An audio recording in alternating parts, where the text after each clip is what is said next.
here, right here.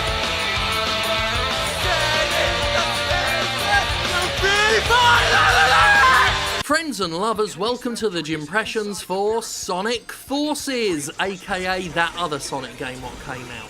It's no Sonic Mania, I mean, I'll say that much, but that aside, I had fun with it. I mean, I played it and beat it on launch day. I've finished the game now. The end boss is very 3D Sonic end boss, and all of the negative connotations that deserves. But as far as 3D Sonic games go, this is alright. It's taken a lot of inspiration from Sonic Genesis. Sonic Generations. Oh, I wish it was Sonic Genesis. Sonic Generations, and there are multiple different types of levels. There are some levels where it's just Sonic on his own, some levels with classic Sonic, those 2D levels that we saw in Generations, some levels with your own persona. You create your own Sonic character, which is the big selling point of this, I guess, selling point in quotes. That's my character there, not the one that looks like Sonic, the one that I've made to look like it's been dipped in gold, and I've given it a gas mask, obviously, because why wouldn't I? But yeah, you create your own character. Sometimes you play levels where it's just that one character on its own. Sometimes you play double levels like this, where it's Sonic and the character together in one.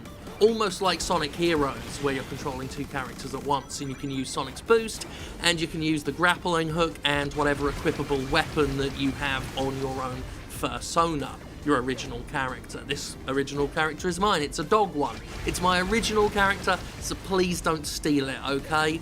Don't steal it.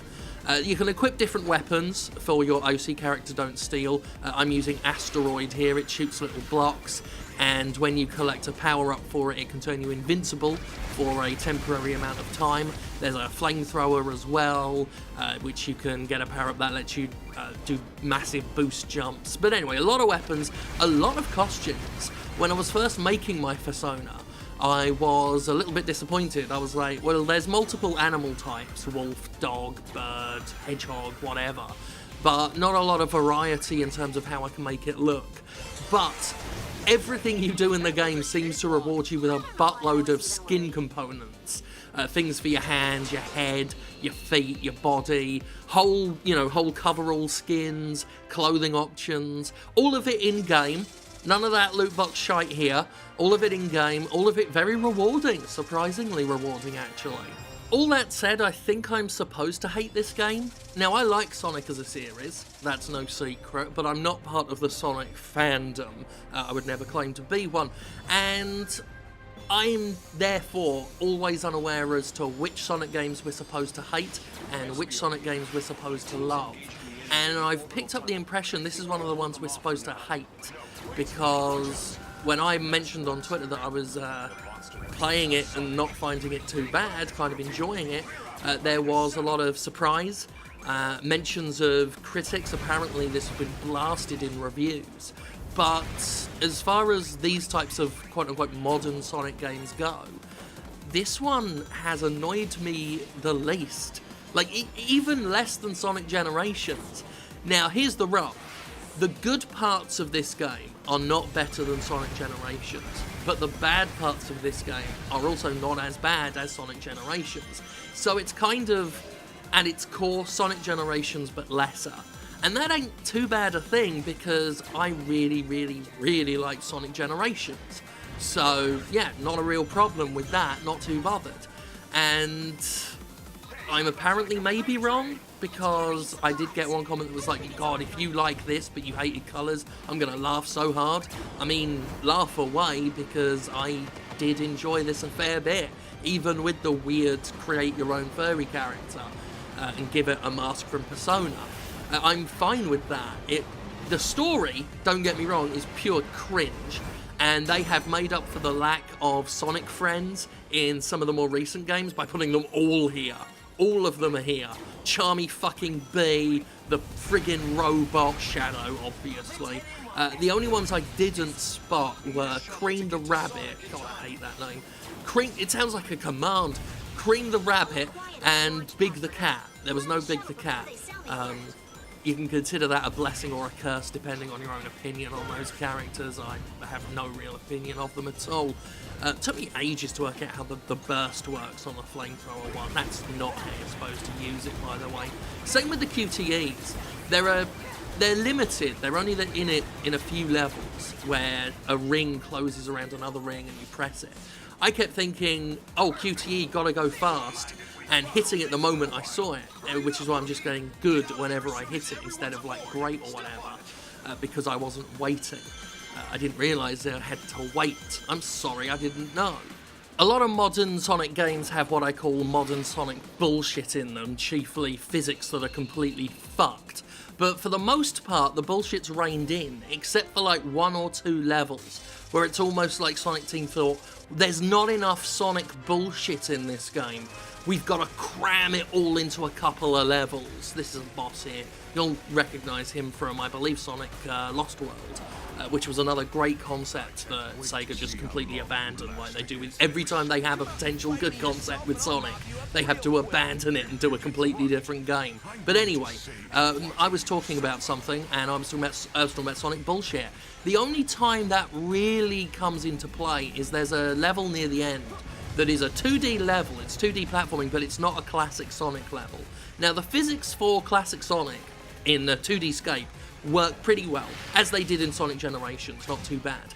But when it's your OC character, Don't Steal, when you've got Sonitube jumping about in a 2D plane, their physics were not retuned for that. It's still the slippy, slidey physics for the 3D stuff, but it's on a 2D space with some pretty tricky jumps in that one of those later levels, and it is horrific. I'm so glad I will never have to play that level ever again. I never will. Despite the main campaign being fairly short, there's a good bit of replay value in some of these levels, just from the fact that they're fun enough that I want to play them again, similar to my experience with Sonic Generations. But there are 1 or 2 levels that, like I say, I'm glad I will never, ever have to touch for the rest of my life. But for the most part, not that annoying. I went into this expecting to be throwing my controller, be getting pissed off. I went on the recommended mode for people who have played Sonic games before. There's normal and hard. Normal is for people who have never played Sonic before. So I went with hard, which isn't the default option. I normally just go default. But that's what I'm playing it on. And it's not that difficult, and as I say, far less bullshitting than a lot of recent Sonic games. And you know what? Look, I'm not going to say that Sonic Forces is better than The Legend of Zelda Breath of the Wild. I'm not saying that. I never said that. I'm just saying that when it comes to irritating the piss out of me, one game did things that irritated me a lot more consistently than another game. And Sonic Forces didn't consistently irritate the shit out of me. Only in 1 or 2 levels did I get annoyed with its shitty physics or what have you. Anyway, I thought I'd give you a little look at your so-called avatar. That's what it's officially called in-game, although in story you're only ever referred to as Rookie. I did what I did with Evil Within 2, where I did pre-order it so I could have it preloaded on launch and get through it. But as a compromise so that I still win, I only sort of pre-ordered it the night before so that they couldn't add it to their pre-order figures or anything. That's how I beat pre-order culture and still get a Persona 5 mask, okay? But as you can see, as you play the game more and more, you are just drowned in gear for all parts of your body. I started off as a pink dog with floppy ears like my dog Bartleby, and now he's got purple scales. So he's like a lizard dog with a wrestling belt. The current character I've got looks nothing like this because, as I say, you keep unlocking new stuff. Right now, I think he is a fully gold armoured knight in plate mail. That's just to give you an idea of the variety there. So if you like creating characters and you really, really want your original character in the Sonic universe, there's a good chance you'll get it. There are a lot of options there. A lot more costumes than you'd find in, say, The Legend of Zelda Breath of the Wild, which I'm not saying that this is a better game. I'm just saying that this game didn't have me climbing mountains in the rain. And that counts for something, okay? This game is... I'll stop that now. I will stop that. I never said that this was better than Breath of the Wild, okay? I just want that on record. I never said it. This is a classic Sonic level, obviously. It's 2D and got plinky plonky music. Yeah, I would say they're probably the best part of the game, but that doesn't mean to say that the other stuff is drag. At least, again, not in my opinion. That might not be the consensus of most of the critics out there. That might not even be the consensus of the general Sonic fan base. I do not know. I've not looked into it. I just played it yesterday and beat it and enjoyed most of it. As I say, only really lost my rag with 1 or 2 levels. And the rest of it was satisfying. Even the 3D stuff looked and felt good. Just not quite as good as Sonic Generations, which for me is still the gold standard in terms of 3D Sonic level design and physics and all that kind of stuff. Just keeping all of the bullshit under control, you know? So I'm into it, or I was into it before I beat it, and I may even replay a couple levels because they have that spectacle to them. There's a lot of spectacle involved.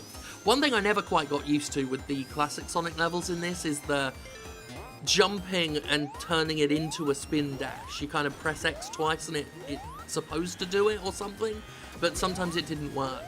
It's the same with Sonic's homing attack. That's been a problem with this series for a long, long time, is that Sonic's homing attack is pish.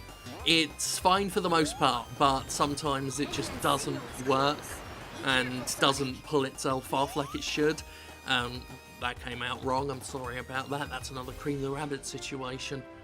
There should never be a Cream the Rabbit situation. Anyway, long story short, I give this game what it keeps giving me for being so good at it, an S rank. No, that's too much. A C+.